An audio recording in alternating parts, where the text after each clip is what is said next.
I guess you would definitely need to build a promotional campaign before you roll it out.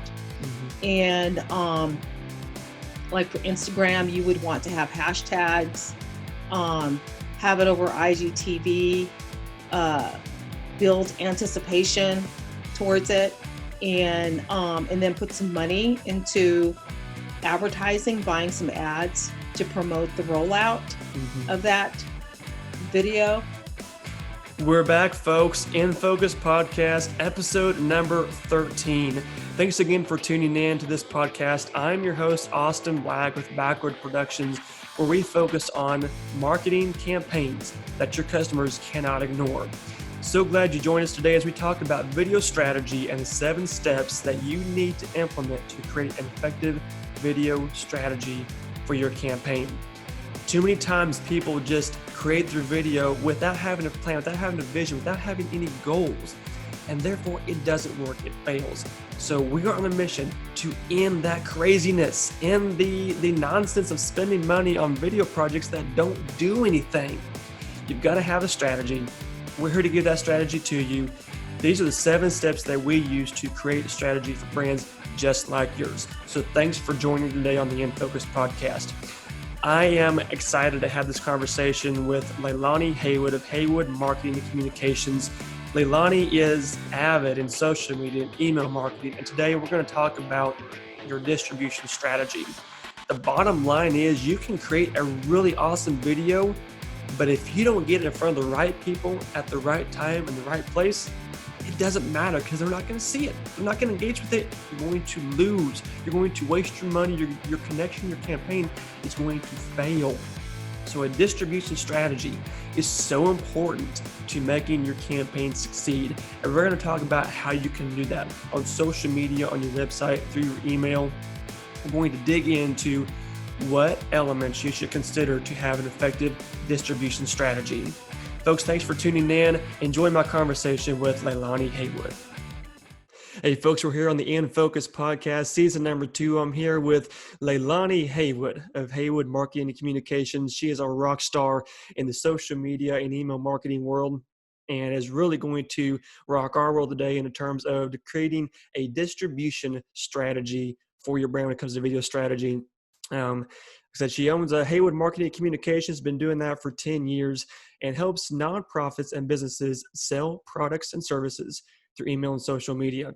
She's an award-winning writer who has seen the power of words generating sales, donations, and increased reach for nonprofits and businesses. Leilani, I'm so glad to have you on the In Focus podcast today. Thanks for joining us, and just tell us about yourself, about your business, and introduce us to Haywood Marketing. Sure. Well, I really appreciate you having me on your podcast, Austin. And I have been telling my clients that live video is where it is at as far as throttling engagement and reach. I've seen that recently in some live streams that I've hosted that went out the roof for one of my clients as far as their social media reach, and one of my clients added 1,500 new names to their email list from a live stream that we hosted. And so I really see, although most of my time is spent on creating strategy and content for my clients and managing content, video is a very, very key part of that content strategy. And I actually think video is number 1 over graphics, because before, a couple of years ago, it was like graphics, branded graphics, right. Photos that pop are what pull engagement. But now I think because of the algorithm that Facebook has switched it up to favor live video. So or video, or video that's natively uploaded to Facebook. And so that is like I try to steer my clients towards integrating more of that. And So right now, I mean, I have been educating myself a lot about it this past year and trying to teach myself how to do more like super short form video for my Mm-hmm. clients. And like you say, strategy, distribution strategy, it has to be the driver for it to be impactful. Definitely. So in your business, with the current clientele that you're working with, what exactly do you do with them? What are your specific services? What is kind of your area of expertise where you help those businesses share their message? Sure. I'm a writer by trade, and so messaging drives everything that I do, and audience. And so I basically tell their story in a way that resonates with their audience, their demographic.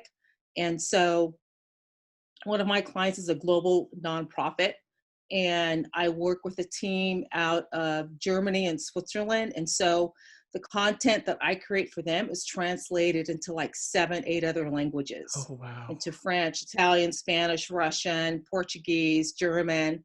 And so, yeah, that's kind of, yeah, it's kind of freaky now that I think about it. I never like sat and thought about that. And so I help them direct strategy for their content distribution, and then I also direct ad spend for my clients on Facebook and Instagram, and I also copyright and distribute email blast, and have seen a lot of traction in that. And so video is a very key part of that whole ecosystem, Hmm. of marketing and lead generation. And so I try to kind of bring it all together strategically. And so, yeah, social media marketing, PR, copy. What made you decide Yeah. to go that route versus just doing web design or direct marketing or anything on that line? What made you decide to get into the social and email side of things?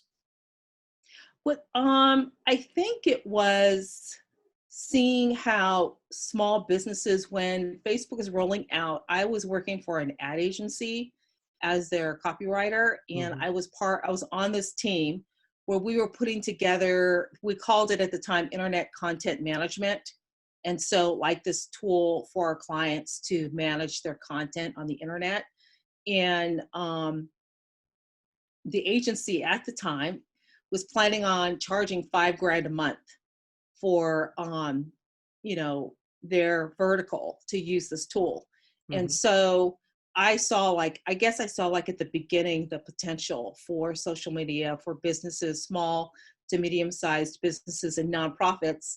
And I thought, why don't I offer those same type of services to them, and we'll see what happens. And so I like social media because I guess you can see the results quickly, Yeah. whether it's a go or it's a fail. Right. And I've seen a lot of, I've seen some wins, some great wins, and I've seen some epic fails. Hmm. And and then it's always changing, and copy is huge. The words, I guess, when it gets back to like the writing Hmm. has to be on point. And so I love that. I love getting results for my clients through social media, and seeing, and I hate to say this sounds so cheesy, but like seeing people's lives changed. Yeah. um One of my clients has a economic empowerment project in Uganda, and they were concerned because they were losing money, and with the whole COVID-19 Hmm. restrictions. And so I wrote an email blast like in the middle of the night, and we sent it the next day, and I got like 50 orders, Wow. immediately for her. So I love seeing those types of results for my clients. That's awesome. Yeah, it's great whenever you can take Yeah. take something like that and just all of a sudden use your skills and use your services to just almost do a 180, where it's going one way and you just turn it around and make a huge success out of it. That's so much fun. Right. I bet you see that too. Yep, definitely. So whenever you're working with your clients, and we'll kind of speak to video specifically within this, how do you help them determine that distribution strategy for video, whether it's through social, through email, or they're putting on the website, broadcasting it live to people? What is your process for helping them get that strategy in place? I look at their audience, their demographic. So yeah, I analyze their current audience. I analyze other sites that resonate with their audience, and like, what are they reading?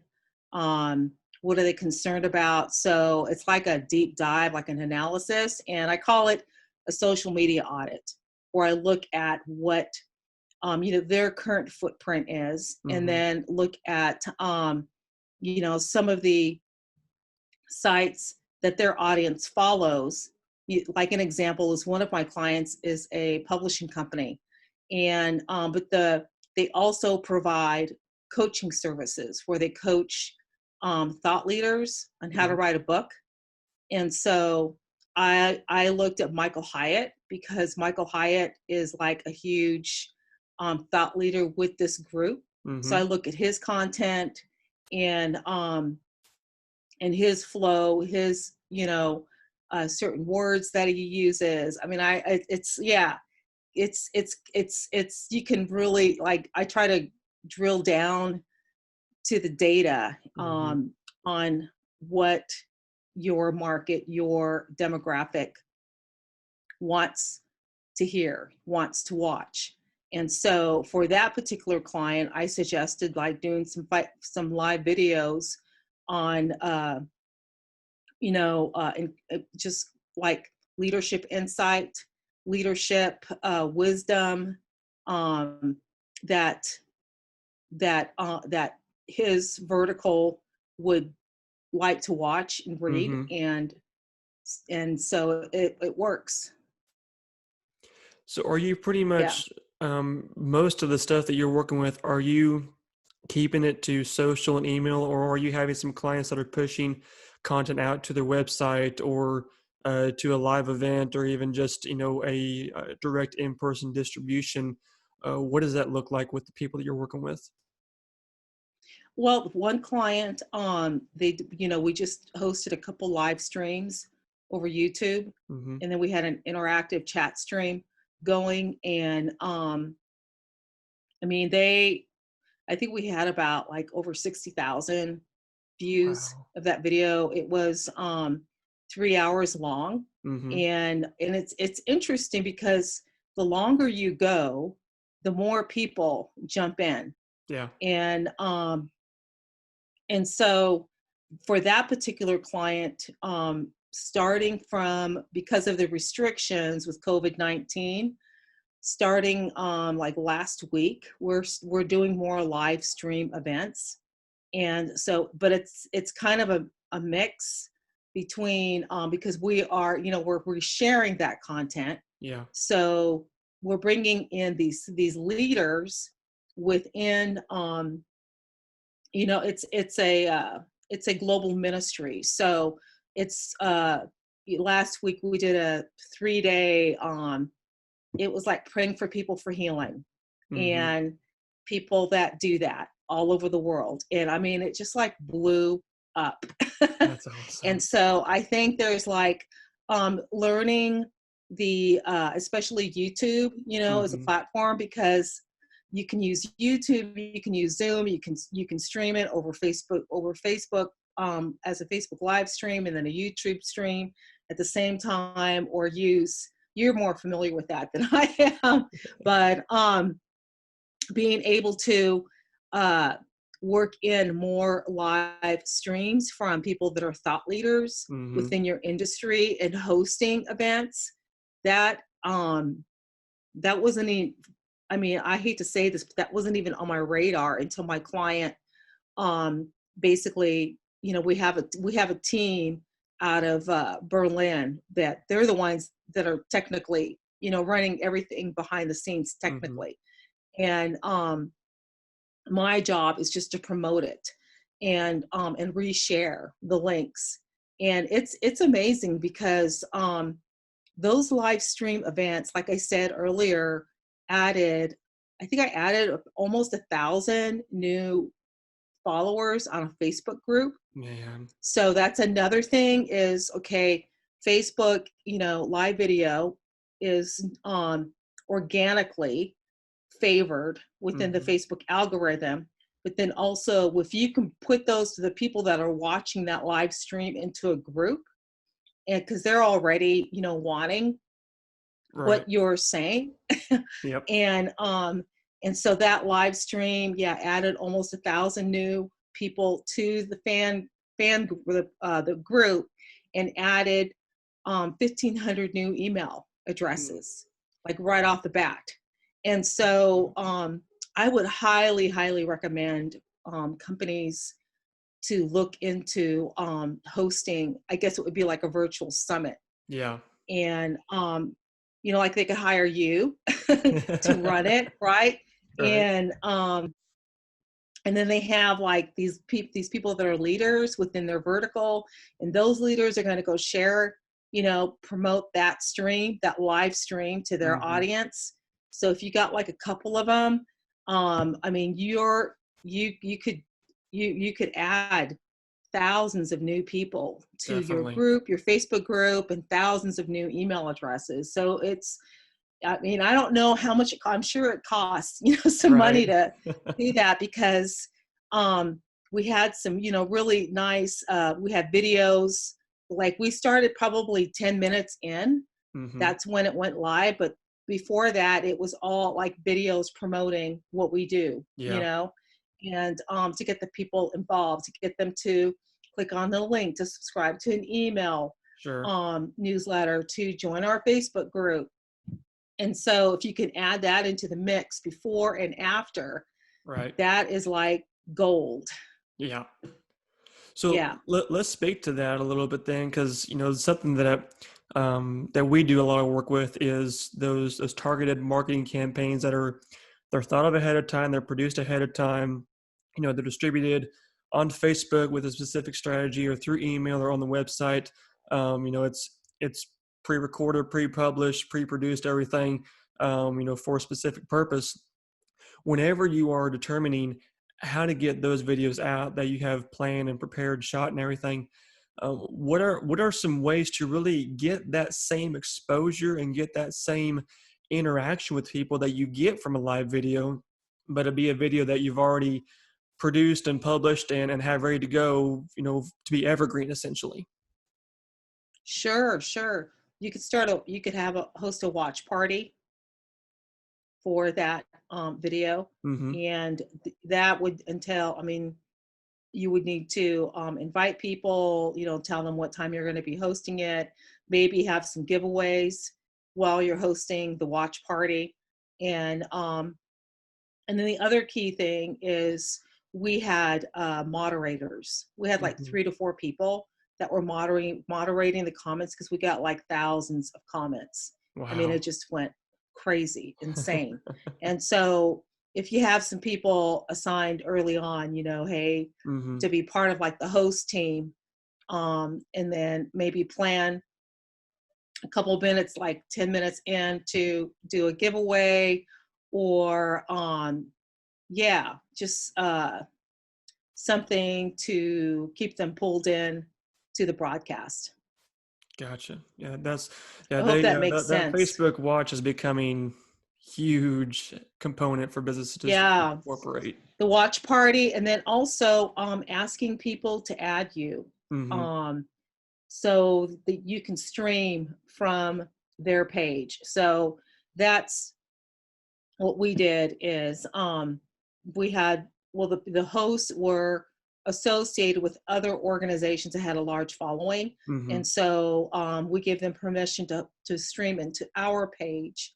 And so, yeah, and then they could have a, yeah, there are other associated pages, Mm-hmm. we had like 3 different groups on the video. They all have their own page, their own following. Yeah. Yeah. Can you see me? The Definitely, lighting is like going back and maximize the forth. potential of social. Yes, yes, yes.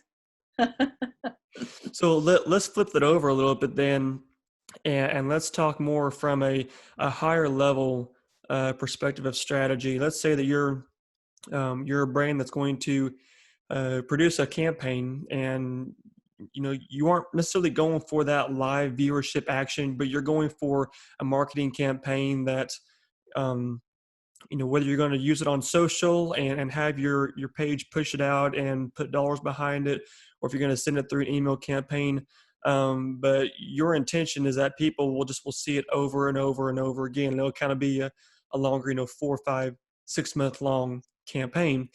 Whenever you are creating that strategy to get that video out there, whether it's on social, email, your website, etc., what are your recommendations for deciding the right platform, the timing, really getting the most long-term success out of that video versus trying to cram it all into one viewership? How do you maximize that continual audience and viewership and grow that following over time? That's a good question. So it would be something that's already produced. Um, I would say, depending on your audience, you would want to, like, say with Instagram, uh, like build. I guess you would definitely need to build a promotional campaign before you roll it out. Mm-hmm. And like for Instagram, you would want to have hashtags, um, have it over IGTV, uh, build anticipation towards it, and then put some money into advertising, buying some ads to promote the rollout Mm-hmm. of that video. And I love the targeted advertising. That's what we did with these videos. The live streams is we promoted it, bought some ads over Facebook Mm-hmm. to promote it to the groups that already, they have a large following on Facebook and Instagram already. Mm-hmm. So we promoted it, said, hey, created a link to that this is going to go live, and you can click on this link to get a reminder. But for something that's already produced, you would also want to get the people involved that are being interviewed or featured. Mm-hmm. They it, and their network, social media sites, and create a strategy for them to promote that content on their LinkedIn, Instagram, Twitter, Mm-hmm. YouTube, whatever um, channels that they're on. I hope that makes sense. It's Yeah, helpful. definitely. And it's some points that I think we easily forget about, especially whenever we're getting into the professional side of a campaign and having a video out there. We almost, I think, sometimes expect our brand to be large enough to push that video of itself and our followers to be loyal enough to share it out. I think that's a great point, that we need to incorporate the people that are part of it and make it their own too. To where they want to get behind, they want to push it out because they're involved in it, and that gives something special for them too. I know I've seen videos that some brands in the Western industry, um, they showcase a certain person and they tag that person, they tag the business, and they make it about that person, which we preach is kind of that storytelling is all about the person within the video. It's not your brand. But even as you're distributing that, that's something that I think we forget a lot about, is to incorporate that story within your distribution and get everyone involved. And I think that's a great point that we can really capture onto. How do you really build this following behind what you're doing? Because it's not just about you and what you're doing. Right, right. And that's like one thing that a lot, I mean, that's part of what my job is for my clients. is I look for, like today, one my client was telling me about this stream that we're going to be hosting like the day after tomorrow, which Mhm. surprise, and so I'm like, can you send me like with their social media accounts so we can tag them Uh-huh. on this content, and because they already have a large following. And so, yeah, partnering, because we forget that social media is social. We're supposed Mhm. to be, socialize, and that's expected, Right. and in that universe, and tag and share, and do the shout outs and give other people credit, Mhm. because when you do that, you just um increase your visibility and your influence organically. Right. Hey, folks, I'm going to take a quick break right here and talk to you about the video strategy workshop that we offer at Backroad Productions. There are so many components to create an effective strategy. There's so many elements and details you have to think about. You have to make decisions on it, and you have to get it right to make your strategy and make your campaign work. And we understand that for some of you, you don't have that time. You don't have that wherewithal. You're just lost in the mix of everything that goes into it. You're too busy working on your day-to-day business, on keeping your company running, on servicing your own clients and customers. You frankly don't have the time to create a video strategy. But you know you need a video. You know that you want to do it, and you want to do it right, and you want to do it well. And above all, you want to actually make it profitable and get a return on your investment. That's exactly what our video strategy workshop does. We sit down with you and your team to create a strategy that works for your business, for your brand, that's customized to your needs. So you know exactly what kinds of videos to produce, when to produce them, where to put them, what the goals and the purposes are supposed to be. And when the time comes to actually do it, you know how to measure the success of that campaign. No more guessing, no more wondering, no more wishing, hoping, and just praying that it works. Now you know. Now you can be confident that your investment, that your campaign is going to actually bring a return and going to work for you. For more information, to sign up for your strategy workshop, visit backroad-productions.com/workshops. Now let's get back to my interview with Leilani. So let's take a step back a little bit, because there may be some folks that listening to this that are thinking, well, okay, I get the idea of being social and me having my video out there and get people to fall behind me and everything. But can I just put it on YouTube? You can't put So, you can't. walk me through, why do we even need to have a plan? I mean, the internet, everyone has access to the internet. Everyone goes and watches videos. Can I just put it out there and see where it goes? If you just put it out there and see where it goes without telling anybody, it's not going to go anywhere. Because I mean, there's like, a gazillion videos being uploaded every day to YouTube, and I have a family member who is an influencer on YouTube, but she is very strategic. I Yeah. mean, she's very savvy about the back end, and tagging. Tags are huge, Mm-hmm. huge, huge. I mean, if you're not doing that in your YouTube channel, um, you're losing eyeballs. And then I noticed, like, some of my clients. There was one client where they had to have a YouTube channel, but they didn't have any links to any of their socials. And there Hmm. was no call out to subscribe to their email newsletter. Yeah. And so you can, yeah, because I do know people that are influencers on YouTube, but um, tagging, having sponsors, that's huge, and sponsored content, Mm-hmm. and but yeah, you could just put your stuff out on YouTube, and I mean, unless it's like something really crazy, Uh-huh. So what would that be your recommendation then, if you have someone that, all they know is YouTube, they aren't, overly familiar with how to incorporate on the website or how to go through social and email? They think, well, I just put the video out there and people will watch it and they'll come to my website and everything else. What is your recommendation for setting up that distribution pattern or network to where, yeah, you can maybe house the video on YouTube, but you're going to showcase it other places? How do you instruct people to connect all of their platforms together to accomplish that ultimate exposure?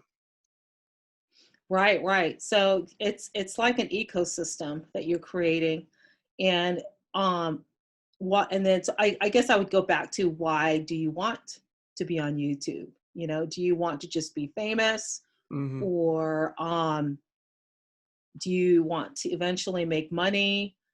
Um, you know, what's the purpose? And Mm-hmm. for me, for the clients that I work with, I'm like, if you're not building an email list from that effort, then it's pointless. Mm-hmm. Because it should be like a whole cycle Yeah. of reach. And so, because that person on YouTube, I mean, because I watch videos on YouTube, there's certain people that I follow on YouTube, and they have led me. I've bought stuff from them, and so I've connected to their brand, and I've Mm-hmm. followed their group. And so, if they want to just be on YouTube, I would probably advise them to hire someone to look at the rest of the ecosystem for them. They could go to Fiverr and hire someone, a freelancer, Mm-hmm. or hire me, or I mean, someone that could map that out for them, to where if they just want to spend their effort on YouTube, Mm-hmm. then my job, or you could find somebody on Fiverr where they create the whole, everything else, the Right. workflow, the strategy, um, to maximize the work of producing that video, because it's work. That Right. it's a Right. lot of work. And I mean, I remember producing a video like 100 years ago, and this person, they were charging $1,000 a minute. Mm-hmm. And the company I was working for at the time, they didn't have any problem paying that, Yeah. And so I'm like, if you're going to put $1,000 a minute, production Right. um, into producing your video, then why not try to get some of that money back? Definitely. Yeah. Oh, Right. yeah. So would you follow that same procedure you talked about, going and getting a freelancer or someone who can kind of handle the back end for you? Would you recommend that same process for like a brand or a company that, maybe whether they have a marketing department or not, they're trying to get video going, but that's obviously not their main focus. Do they still need to go out and have someone come in and do it, or should they kind of understand that process and try to maybe do some of it on their own within their marketing department? It could be a mix, because maybe they could bring in a consultant that maps out like content. Mm-hmm. Okay, like we're gonna do, between now and next April. This is what our videos is going to be like. If you want to do one every month or every 2 weeks, and how we're going to promote it, and what we're going to focus on, and what our Mm-hmm. budget is. So it definitely needs to be part of the marketing department. Mm-hmm. A company, they and part of their plan and their budget. And then they whoever, they, like they would work hand in hand with someone to help execute Yeah. their marketing vision, because yeah, it ultimately needs to support their marketing plan for the year, and be a part of, yeah. So I would recommend, I mean, if they think they have the resources in house, Mm-hmm. go for it. If not, um, farm it out, and I mean, there's so many, like, and I know of other people I can think of right off the top of my head that, Right. just do video. Um, there's, yeah, but there's no excuse not to do it. Yeah. So let's take a higher step then, because we've been talking about a lot of, recurring content and getting stuff out there on a regular basis, whether it's live or produced, kind of being that frequent type of content. Let's look at a campaign that you would produce for like a brand film, something that you're going to have for 3 years. It's not going to change, but you want to get the most eyeballs, the most exposure, the most return out of it. In a video like that, where it's, you're going to spend a significant amount of money producing it and you want it to last a long time, how do you recommend that that video is broken up or distributed to cover your channels and provide the maximum return for your customer involvement and engagement? Wow, that's a big question. I guess because what I try to do with my clients, or what I've done with other companies that when I've worked for them, that where we've produced videos, is it's like I try to make it, it's like a one and done thing, but then we're going to reuse it.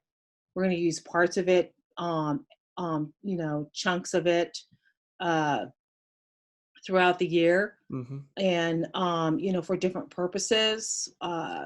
Yeah, there's so many other ways that content can be repurposed, whether it's for a webinar, a trade show, social media, over YouTube, or over their own in-house channel, Mm-hmm.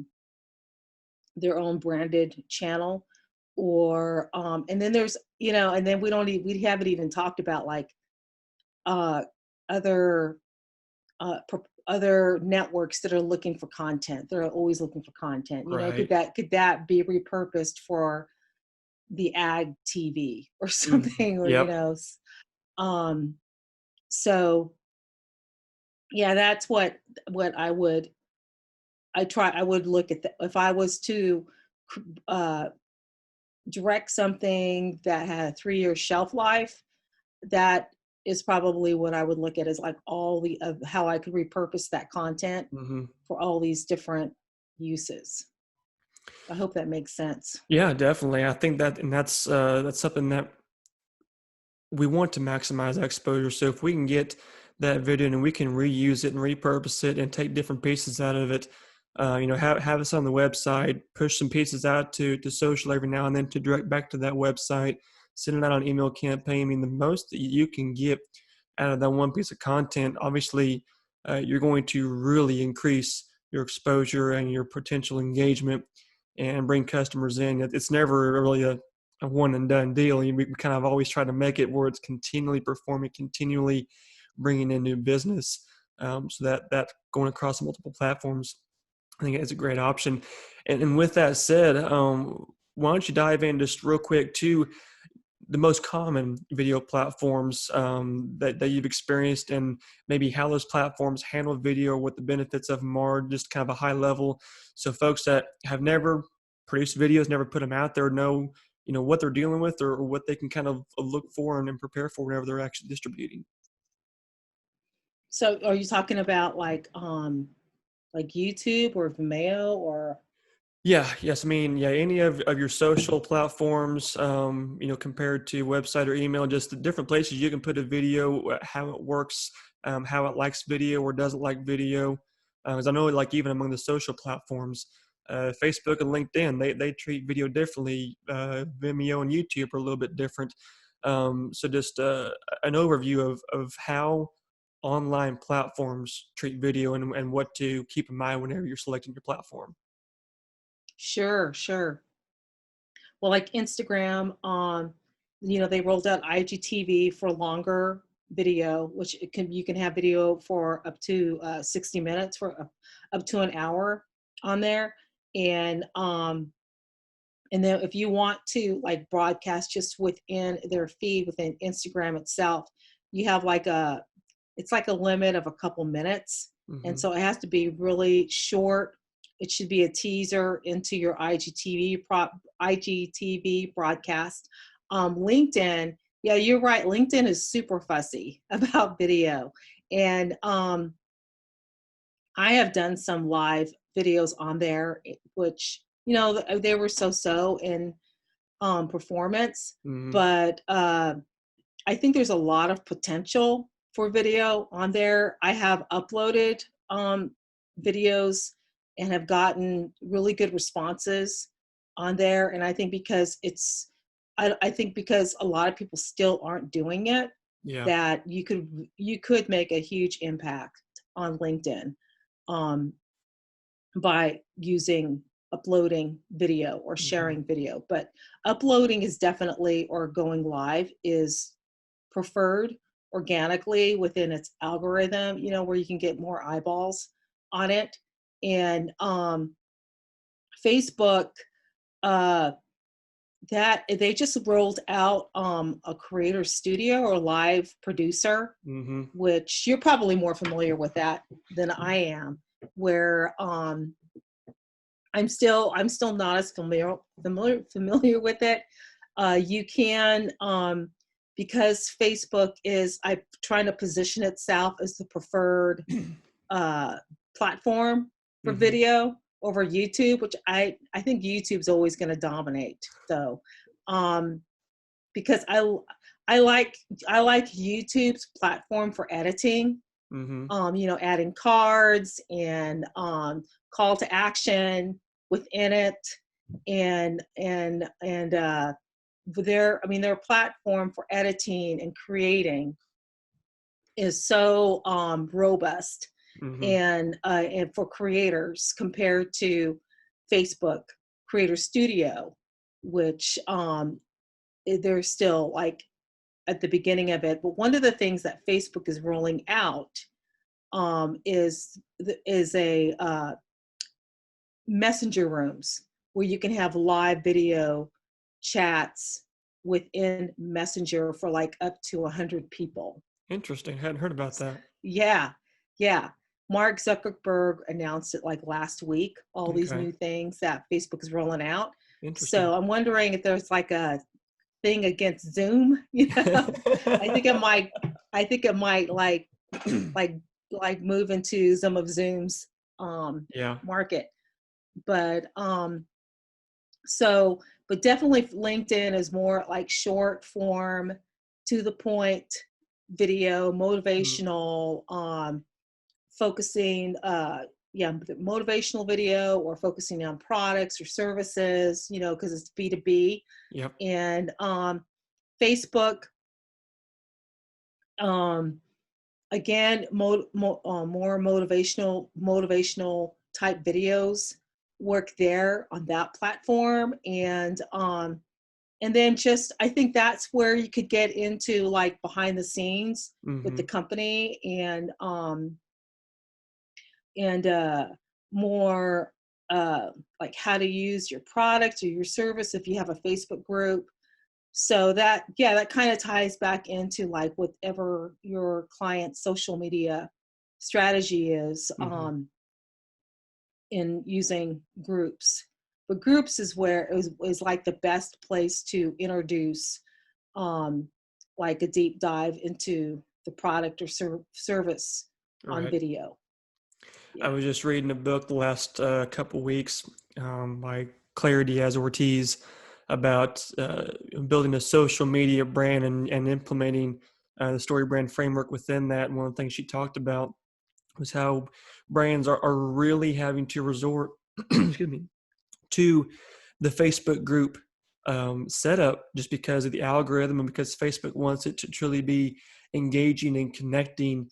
And the pages that we're posting 10 and 15 times a day aren't getting seen because no one comments on that, no one sees it. And so everyone is Right. kind of going to these groups and these pages to foster that community and really get people that are truly interested in seeing your brand and engaging with it. And that's something I think we're going to see a lot more of in the coming years is kind of creating creating your digital tribe, you might say, and creating a following around Exactly. people who aren't always just buying from you, but they are your followers and they're going to root you on and they're going to spread your love and you can kind of become their hero and be the person that they look to. Right, right. That's where we're moving towards if we're not there already. Yeah, exactly. So as we kind of wrap up our discussion today, we always like to learn from our past and learn from our errors or mistakes and move forward. What are some things that you have either experienced in your own company or you have seen other brands do in the past that just has not worked well when it comes to distributing? So some of the biggest mistakes that you have witnessed or seen, and what you've learned from those. As far as video, Yeah. okay, okay. Let me think.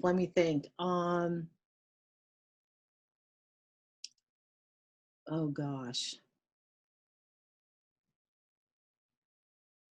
I think some of the biggest fails that I have seen within video is when companies do a Facebook Live, or I've seen some of my own clients do this without telling anybody that they're going to do it, and so nobody's on there, Yeah.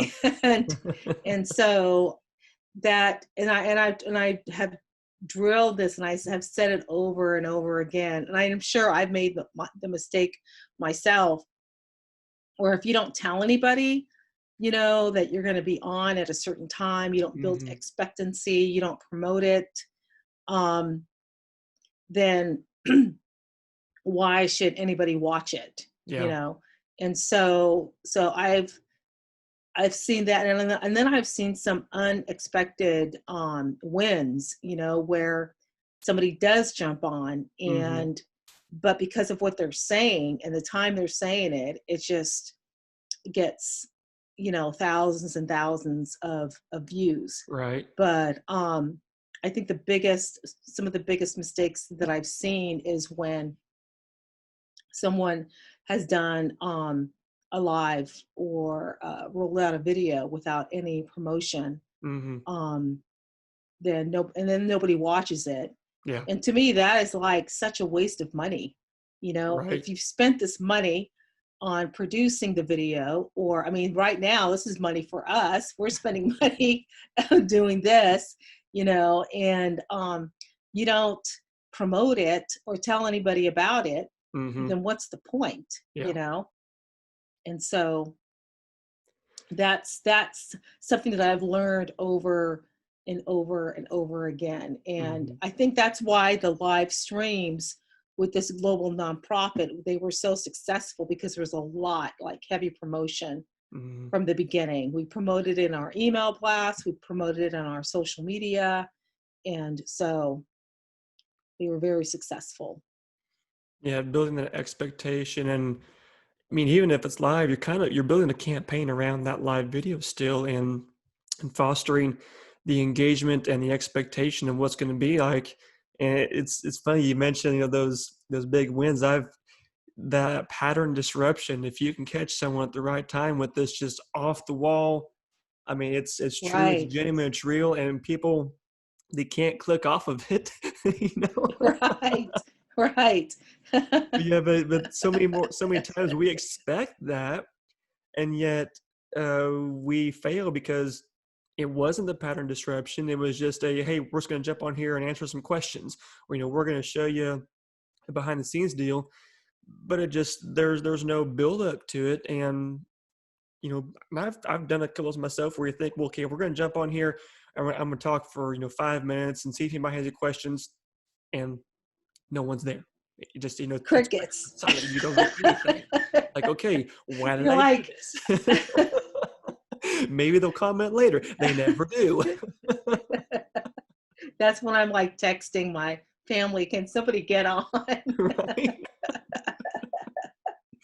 Yeah, I think that's very important to remember, that even though you're live, you still have to be Right. prepared. You still have to plan. You still have to have a strategy for making that work for you. And goes back to prove that that strategy is the key to success, no matter what you're doing. So, very But good then you points. also, on the other side, need to um, as I had done some Facebook Live interviews Mm-hmm. for a magazine that I used to work with celebrities, and there were some environments that I was not prepared. So to be prepared as much as possible, Yeah. like treat it like it's a professional shoot, as far as sound and the place and everything. And so, one time I interviewed, do you know who Carrie Joby is? Oh yeah. She's a Christian artist. Absolutely. I interviewed her in St. Louis behind this stage. There was no like cool place to Mm-hmm. interview her. And I think it was like 100 and something degrees. The humidity was high. So we're like both dripping sweat. And she just found out she was pregnant. Oh And man. I mentioned it, and she was like, "Can you not say that? Don't want everybody to know." Right. I'm like, "Okay." So yeah, I was totally because I expected to have like a place, Yeah. closed in room Right. that had AC, but Yep. yeah, you got to be prepared. Right. Craziest things, yeah. Definitely. Yeah, a lot of things to think about, a lot of things that you can mess up, but a lot of things you can do right. Right. And it's Yeah. important to always be prepared and be planned, even if it is kind of a spur of the moment. At least in the back of your mind, know what needs to happen. So very, very good information. Yeah. Well, Leilani, thank you so much for joining us today and for sharing your insight and information about this step in our process. And I hope that folks will gain some insight and information about creating that distribution strategy and why it is important to have that plan and be prepared. Whether you're going to go live or going to go with the produced shoot, having that structure in Right. place of knowing how to accomplish that, I think, is a huge element of success. So thank you so much for sharing that with us today. Thanks for having me. Folks, as we wrap up episode number 13, I'm sure that you have a lot going on in your mind because there's so much when it comes to a distribution strategy, where to put it, when to put it out there, and most importantly, how to get your customers ready. If your customers don't know it's coming, if you were to surprise them, you may not get the full impact that you're going for. So it's important to always have that plan in place, to always know how you're going to distribute your video and how you're actually going to get the most eyeballs on it. Thanks so much to Leilani for sharing with us today. Hope you enjoyed the conversation as much as I did. If you want more information about Haywood Marketing and the work that they're doing with social media and email, check out the show notes at backroad-productions.com/podcast. Again, if you want to leave us a review, we would love that. We enjoy hearing from everybody. That the feedback that you give us really helps us make the show even better. To jump on the podcast page, leave us a review, let us know what you think, give us your insight. And until then, we look forward to hearing from you. We'll see you next time on the In Focus podcast.